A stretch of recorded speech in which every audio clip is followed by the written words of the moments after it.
నమస్తే అందరికీ. ఇక పొద్దున్నే తోటకైతే వచ్చేసిన. మటు కూరగాయలు ఉన్నాయి. ఈ చెట్లకి ఎందుకు వచ్చింది అనుకుంటున్నారా? ఇక అక్కడైతే నిమ్మ చెట్టు ఉన్నది. నిమ్మకాయలు 2-3 కోసుకుందామని వచ్చేసిన. అయితే ఇటు మామిడికాయ చెట్టుకే వచ్చేసిన. అలాగే ఏమైనా పుట్టగొడుగులు నేను మొన్న తీసినాం, కొన్ని ఉండే, మళ్ళీ ఇవాళ కూడా ఉండొచ్చు అనేసి వచ్చేసిన. చూడండి ఎన్ని పుట్టగొడుగులు ఉన్నాయో వెనకాల.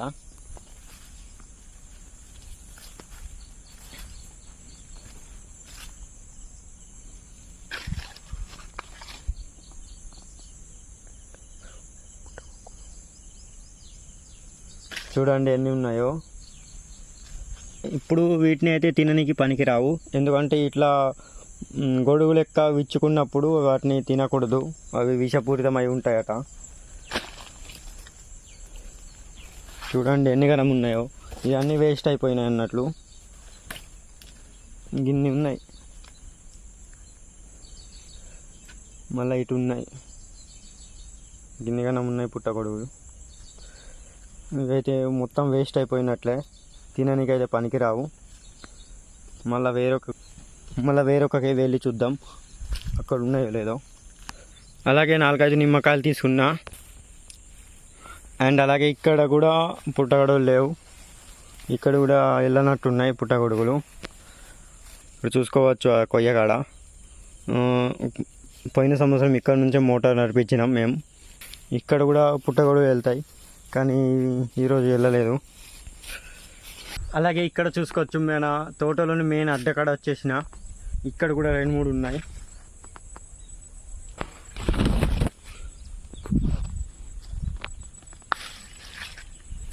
చెప్పిన కదా ఇలాంటి వాటిని తినకూడదు.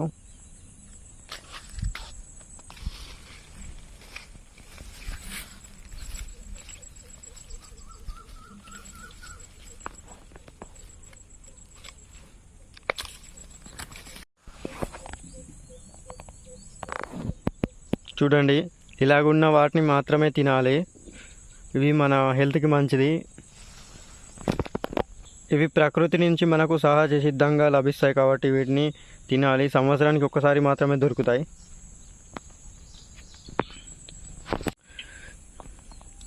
ఇదిగో ఇక్కడ ఒకటి ఉన్నది. వీటిని మంచిగా క్లీన్ చేసుకొని తినాలి. కర్రీ లేదా కాల్చుకొని కూడా తినచ్చు. కాల్చుకొని తింటే మస్తు టేస్ట్ ఉంటాయి. ఇంకా అంతేగా, దొరుకుతలేవు ఇవే 2. మొత్తం ఖరాబ్ అయిపోయినాయి అన్నట్లు ఈ విధంగా.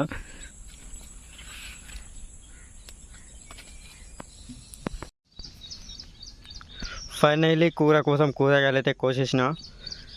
కొన్ని బెండకాయలు, కొన్ని గుండు వంకాయ, తోటకూర, కొన్ని వంకాయలు, ఇంకా లోపల 4-5 నిమ్మకాయలు, 2 పుట్టగొడుగులు. ఇక వీటిని తీసుకొని ఇంటికి వెళ్ళాలి. ఇవైతే మాకు కాదు కూరగాయలు, మా అక్క వాళ్ళ కోసం. అవును, వీటినైతే ఈ కూరగాయలను అయితే తీసుకెళ్ళాలి. ఇంకొన్ని బీరకాయలు ఉన్నాయి, అవి అయితే వాళ్ళకే ఉన్నాయి. ఇంకా కాకరకాయలు ఉన్నాయి, అవి కూడా వాళ్ళకే ఉన్నాయి. అలచికాయలు ఉన్నాయి, అవి కూడా వాళ్ళకే ఉన్నాయి. వాళ్ళకు లేని కూరగాయలు అయితే ఇప్పుడు తీసుకెళ్ళాలి అన్నమాట. అందుకోసం అయితే ఇవి తీసుకెళ్తున్నాను.